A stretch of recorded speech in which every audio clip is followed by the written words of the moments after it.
Bonjour chez vous, de la part des matinales du sport en ce jeudi 6 février 2025 avec votre serviteur, le docteur Olivier Bonny. Alors, nous étions en train de parler de la prière et notamment du décryptage de la prière du Notre Père. Et nous l'avons étudié assez longtemps. Nous avons fait le décryptage des sept parties, enfin des 7 étapes de la prière de notre Père. Ensuite, nous avons divisé la prière de notre Père en 3 grands groupes. Et dans ces 3 grands groupes, il est sorti le groupe des adorateurs, le groupe des serviteurs et le groupe des requêtes. Voilà, adoration, service et requête. Alors, on a compris lors du mardi du sport que nous ne pouvons pas servir Dieu et le satisfaire. Nous ne pouvons pas marcher avec Dieu et le satisfaire s'il n'y a pas de relation avec lui.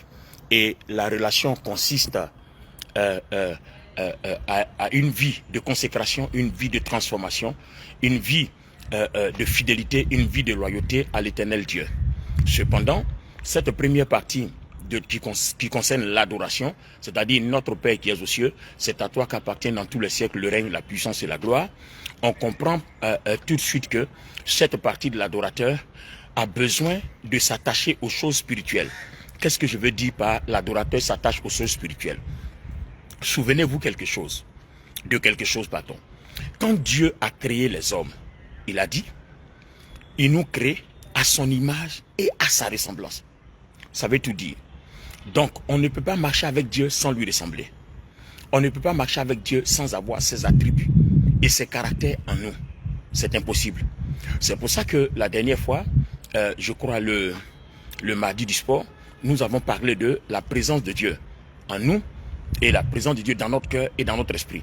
Nous avons dit donc qu'il fallait connecter notre esprit à notre cœur pour espérer être à la ressemblance, à l'image de Dieu, pour espérer entendre sa voix, pour espérer marcher comme lui. Alors, les amis, on va essayer d'expliquer. Dans Jérémie 31, le verset 33, le Seigneur dit, « Voici l'alliance que je ferai avec mon peuple. Dans les temps qui arrivent, je vais installer mon esprit en eux. Et je vais inscrire ma parole, mes lois sur la table de leur cœur. » Et Hébreu, le chapitre 8, le verset 10 dit que Dieu a dit, il a promis qu'il allait déposer sa loi dans notre esprit et déposer sa loi dans notre cœur. Au lieu de l'écrire sur les tables de pierre, il va les écrire cette fois-ci sur la table de notre cœur. Alors, les amis, regardez bien. Si Dieu doit écrire sa loi sur la table de notre cœur, qu'en est-il aujourd'hui de nos jours? Alors, de nos jours, la parole est claire. On a compris dans Romains, le chapitre 6, le verset 5, et comme dans Romains, le chapitre 8, que Dieu, notre Père, a incorporé notre esprit dans le Christ. Il a uni notre esprit à l'esprit de Christ. Donc, vous voyez, il a déposé quelque chose dans notre esprit. Maintenant, s'il ne nous confirme pas dans Hébreu 8, 10, qu'il a écrit aussi dans notre cœur, on comprend que dans notre cœur et dans notre esprit, il y a quelque chose. Alors, les amis, si la lumière de Dieu est dans notre esprit et que la parole de Dieu est dans notre cœur, souvenez-vous ce qui se passe en nous. Donc nous avons les deux choses. Donc vous voyez que Dieu, en nous créant, a tout sécurisé. Il sait que l'ennemi va nous tenter, il sait que l'ennemi va nous provoquer. Donc Dieu a tout sécurisé. C'est un peu comme quand nous allons sur nos comptes bancaires. Vous voyez ce qu'on appelle la double authentification. C'est-à-dire, vous avez les identifiants et puis vous avez le mot de passe. Mais en dehors de cela, quand vous mettez votre identifiant et votre mot de passe, on vous envoie encore un autre code que vous devez confirmer. Et si vous réussissez à avoir ce code-là, ils ont la preuve que c'est vous. Alors, Dieu, qu'est-ce qu'il a fait? Dans le jardin d'Éden, cette double authentification-là n'existait pas. Dieu établissait sa relation sur une base de confiance absolue. Ce qui n'a pas marché, dont Adam et Ève l'ont trahi. Alors, cette fois-ci-là, il dit, il va faire une nouvelle chose, de telle sorte que ce soit difficile de le trahir, pour que l'ennemi ne nous gouverne pas. Parce que quand vous lisez 1 Jean 1, 1 Jean 2, 1 Jean 3, 1 Jean 4 et 1 Jean 5, il y a 5 chapitres, c'est pas long, vous pouvez le lire en quelques 10 minutes. D'abord, au chapitre 1 de 1 Jean, il dit Dieu est lumière. Donc, tous ceux qui veulent marcher avec Dieu, il faut qu'ils soient lumière. Quand on va dans 1 Jean, le chapitre 4, je crois le verset 8, il dit Dieu est amour. Donc, tous ceux qui veulent le servir, il faut qu'ils soient amour. Parce que quiconque qui marche avec son frère qui ne l'aime pas, alors n'a pas connu Dieu et n'est pas de Dieu. Et quiconque n'a pas l'amour en lui est dans les ténèbres. Donc lisez bien, c'est tellement bien expliqué, c'est tellement clair, écrit noir sur blanc, on n'a même pas besoin de décryptage. Alors les amis, si Dieu est amour et Dieu est lumière, donc vous comprenez qu'en fait, l'amour dont on parle, c'est cette lumière qui est dans nos cœurs et c'est cette lumière qui est dans notre esprit. Le problème, c'est que la lumière qui est dans notre cœur ne fonctionne pas encore parce que notre cœur, c'est le domaine de notre volonté. Et Dieu nous a donné un libre arbitre. Dieu ne forcera jamais personne à faire ce qu'il a envie de faire. Mais Dieu te laissera toi-même de façon délibérée prendre la décision de le servir. C'est ce qu'on appelle la foi. Donc quand vous êtes convaincu que Dieu est Dieu, quand vous décidez de le servir de par vous-même, alors vous avez la foi. C'est pour ça que Dieu accompagne nos actions.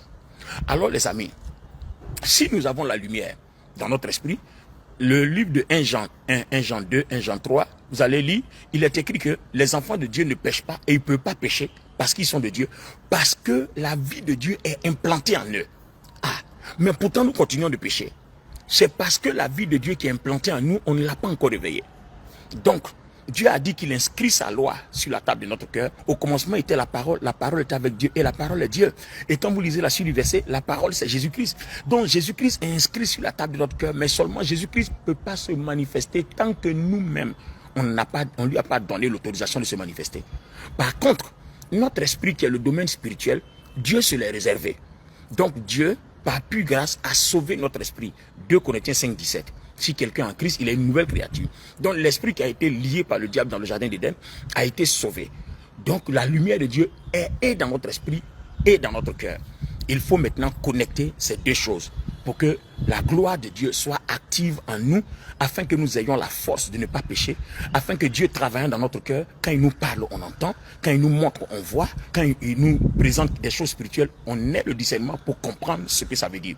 Donc aussi longtemps que la lumière de Dieu qui en nous n'est pas activée, nous ne pouvons pas comprendre les choses de Dieu, nous ne pouvons pas comprendre les choses spirituelles. C'est d'ailleurs la raison pour laquelle les gens qui ne sont pas chrétiens, quand vous dites que vous allez à l'église, quand vous parlez de certaines choses qui concernent l'église, ils ne vous comprennent pas parce que la lumière de Dieu n'est pas activée en eux.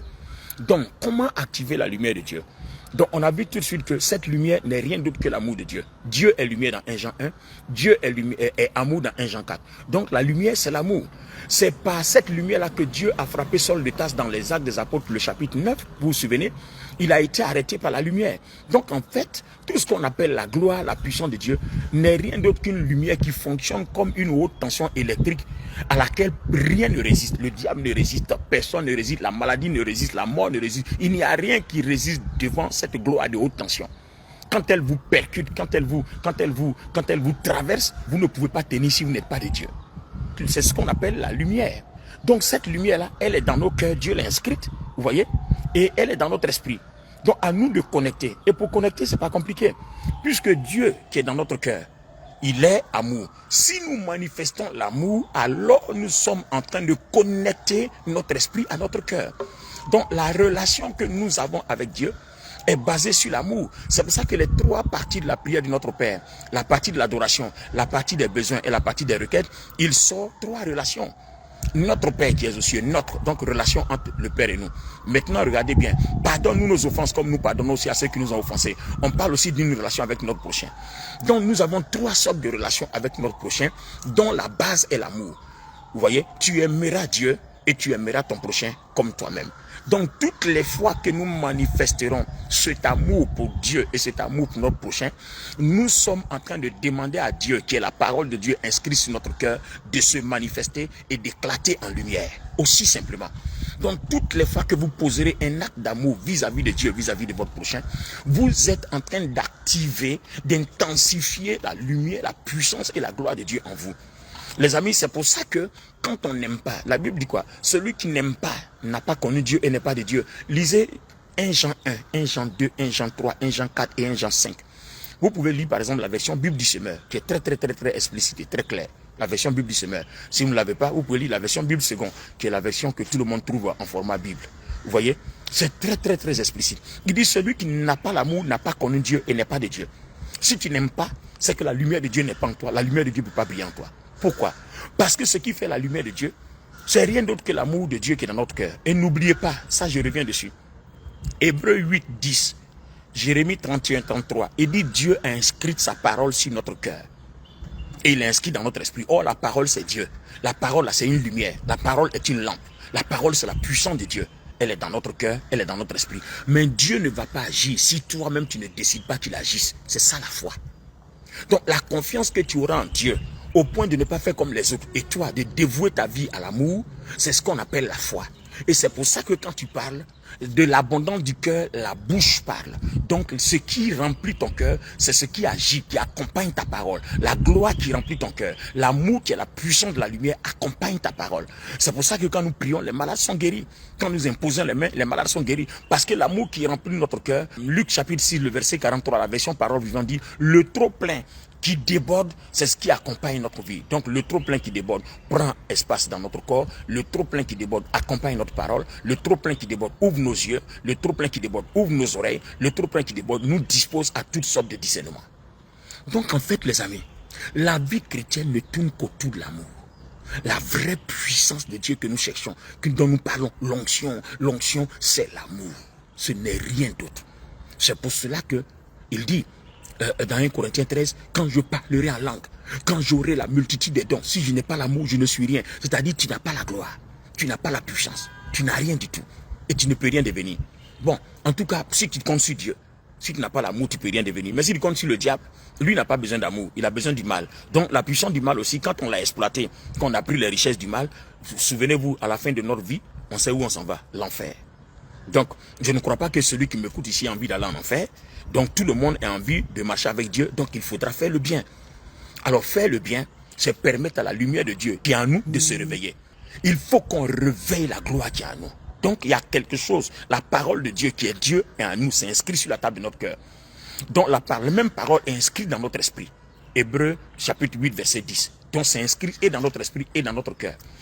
La version parole vivante dit dans Romains 6, 5 que Dieu a incorporé notre esprit dans le Christ. Donc, vous voyez, on est dans le Christ en esprit et le Christ est dans notre cœur.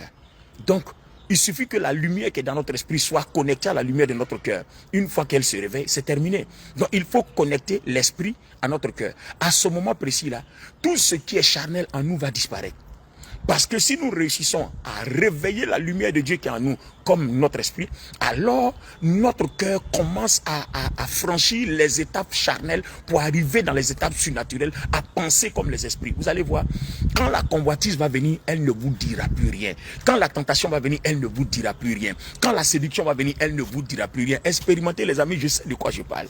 Expérimentez, vous allez voir.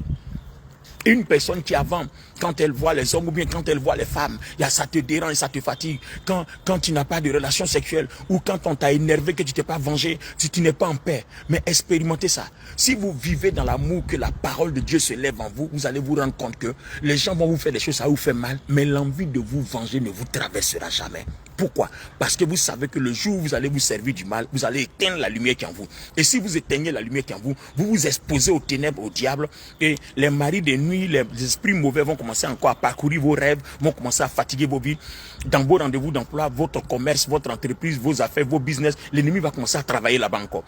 Alors que si vous ne répondez pas au mal par le mal, vous conservez votre lumière.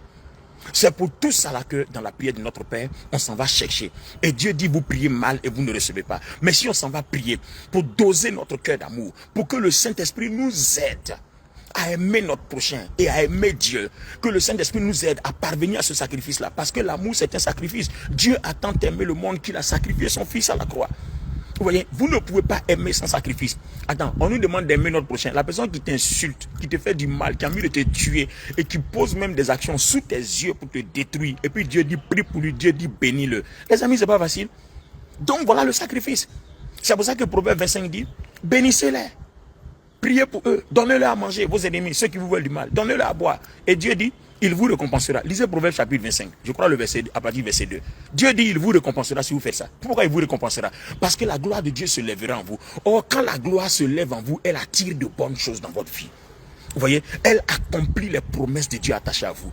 Elle réalise toute votre destinée, le programme de Dieu attaché à vous depuis avant la fondation du monde. La gloire appelle les personnes qui doivent vous aider. La gloire prédispose. La gloire permet que vous ayez des grands rendez-vous, les grandes rencontres. Tout ce que Dieu a préparé pour votre vie durant votre pèlerinage sur terre, Dieu prépare tout ça. C'est ça la gloire. C'est pour ça qu'il ne faut pas écouter le méchant. Il ne faut pas écouter la méchante. Il ne faut pas écouter l'ennemi. Il ne faut pas écouter la personne qui te veut du mal. Toi, attache-toi à la gloire.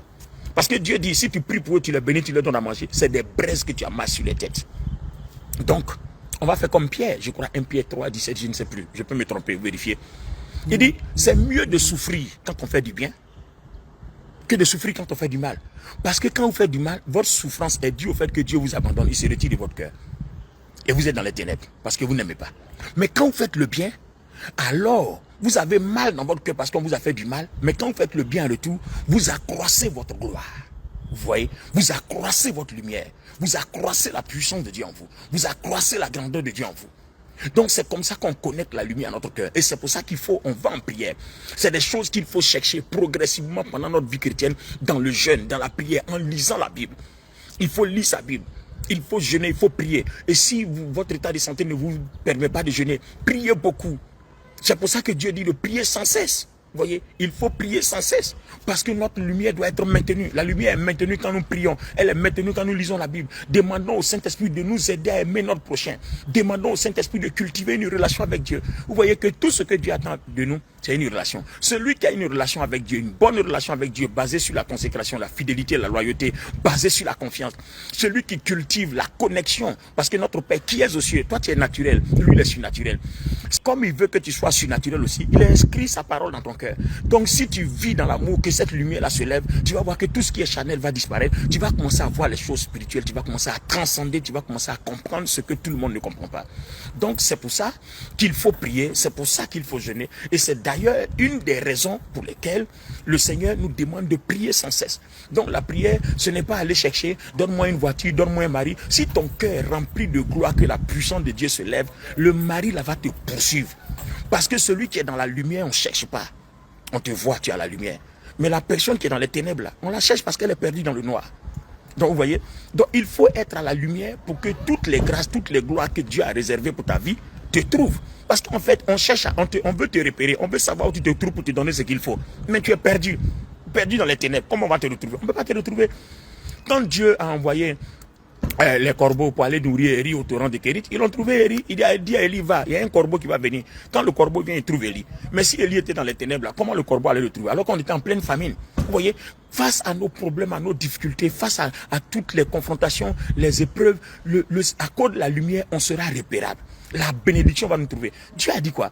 J'ordonnerai à la bénédiction d'être ton partage. Donc là où tu es là, vis dans l'amour. Une fois que la lumière de Dieu luit dans ton cœur, Dieu va ordonner à des gens, Dieu va ordonner à des choses dont ta vie a besoin de te trouver là où tu es. C'est pour ça qu'il dit, quand vous priez, ne multipliez pas de vaines paroles, parce que ce n'est pas à force de multiplier les vaines paroles que je vous écoute. Allez-y prier, allons-y prier, les amis. Demandons l'amour de Dieu. Demandons que notre cœur soit rempli de lumière. Demandons que notre cœur soit rempli de gloire. Une fois que la lumière qui est dans notre cœur, que Dieu inspire dans notre cœur est allumée, que la lumière que Dieu inspire dans notre esprit, parce que la lumière dans notre esprit, elle est toujours allumée. Pourquoi? Parce qu'elle est attachée au Christ. Or, le Christ est toujours lumière. Seulement, cette lumière-là qui est dans notre esprit ne va pas forcer notre volonté, c'est-à-dire qui est dans notre cœur, de se manifester. C'est votre volonté qui doit désirer cette gloire. C'est pour ça qu'on dit, tout s'obtient par la foi. Donc une fois que vous vous levez de façon délibérée, parce que vous avez compris que c'est Dieu, vous avez confiance en Dieu, que vous savez qu'en vivant par l'amour, en faisant telle ou telle chose, Dieu va agir, alors vous êtes en train de manifester la foi. Et c'est sur cette base-là que Dieu se connecte à votre cœur. Et Dieu qui habite votre cœur depuis l'éternité, avant même la création, Dieu se révèle à vous. Il va manifester les dons. Il va permettre que vous ayez le fruit du Saint-Esprit. Il va permettre que vous ayez toutes les dimensions spirituelles dont vous avez besoin pour comprendre ce que vous devez comprendre afin d'être béni et réellement béni. Alors les amis, voilà comment on connecte la lumière de Dieu qui est dans notre esprit à notre cœur. Et voilà comment notre vie change. Et voilà comment on devient plus fort que le péché. Dans 1 Jean 1, 1 Jean 2, 1 Jean 3, si vous lisez dans 1 Jean 2, je crois, 1 Jean 3, vous allez voir, un enfant de Dieu ne pêche pas. Parce qu'il dit quoi? La vie de Dieu est incorporée en lui. Donc si la vie de Dieu est incorporée en toi, elle va te donner la force de ne même pas ressentir les tentations, de ressentir les convoitises, les envies de sexe abusives qui viennent de l'ennemi et qui font que tu ne peux pas tenir, tu es obligé de vivre dans l'impudicité, dans la fornication, la masturbation, l'adultère. Tout ça va disparaître. Parce que une fois que ton cœur est connecté à la lumière, que tu deviens spirituel, c'est les choses spirituelles qui te dominent et les choses charnelles disparaissent. On comprend pourquoi les gens comme l'apôtre Paul ont vécu sans femme. À l'époque, quand on lisait la Bible, on se demande mais comment est-ce possible? Alors que c'est possible. Vous voyez, on peut vivre sans femme, on peut vivre sans homme, on peut vivre sans rapport sexuel. C'est possible. Mais tout dépend de ta relation avec Dieu, comment tu la cultives. Alors les amis, c'est aujourd'hui le jeudi 6 février 2025, les matinales du sport en ce jeudi matin. Que Dieu vous bénisse, c'est votre serviteur, le docteur Olivier Bonny, qui vous a servi. Et j'espère que par la grâce de Dieu, nous avons compris ce que Dieu voulait dire. Et le samedi prochain, Dieu va nous faire la grâce d'aller plus en profondeur jusqu'à ce que toi et moi, des êtres humains, on puisse opérer dans le surnaturel pour manifester la puissance et la gloire de Dieu en esprit et en vérité. Parce que Jean 4 dit, l'heure vient et l'heure est déjà venue où les vrais adorateurs qui adorent Dieu en esprit et en vérité adoreront le Père en esprit et en vérité, parce que c'est des gens comme ça que Dieu cherche. Il dit Dieu est spirituel. Et c'est des gens spirituels que Dieu veut. Donc toi et moi, on peut devenir spirituel si on a compris le message que nous venons de donner à cette matinale. Restons donc bénis. Au chapitre des annonces, je vous invite sur ma plateforme Zoom que je tiens tous les jours. C'est du lundi au samedi, de 21 à 22h heure de Paris. Donc de 21h à 22h heure de Paris, si on adapte notre fuseau horaire, comme à Paris on est en hiver, c'est 1 heure de décalage, donc ça fait 20h GMT. Mais à partir de 45 déjà, à 20h moins 15, la plateforme est déjà ouverte. Nous sommes en musique, nous sommes en adoration, nous sommes en préparation. Et si vous êtes aux États-Unis, vous adaptez le fuseau horaire de la France à votre fuseau horaire. Donc aux États-Unis, New York c'est 15h, Montréal, Canada c'est 15h. Voici les identifiants. 640 956 3308. 640 956 3308. Et le mot de passe, c'est ma date anniversaire, 12-08. Alors, voici notre contact WhatsApp, 225 05 04 10 69 65. Que Dieu vous bénisse. J'espère qu'on se retrouvera par la grâce de Dieu ce soir sur le Zoom. Et puis, le samedi du sport, nous serons ensemble par la grâce de Dieu pour aller en profondeur avec l'aide du Saint-Esprit. Merci chez vous. Passez une agréable journée. Que Dieu permettre que tous vos grands rendez-vous s'accomplissent afin que vous témoigniez que seul Jésus-Christ est le Maître. Amen.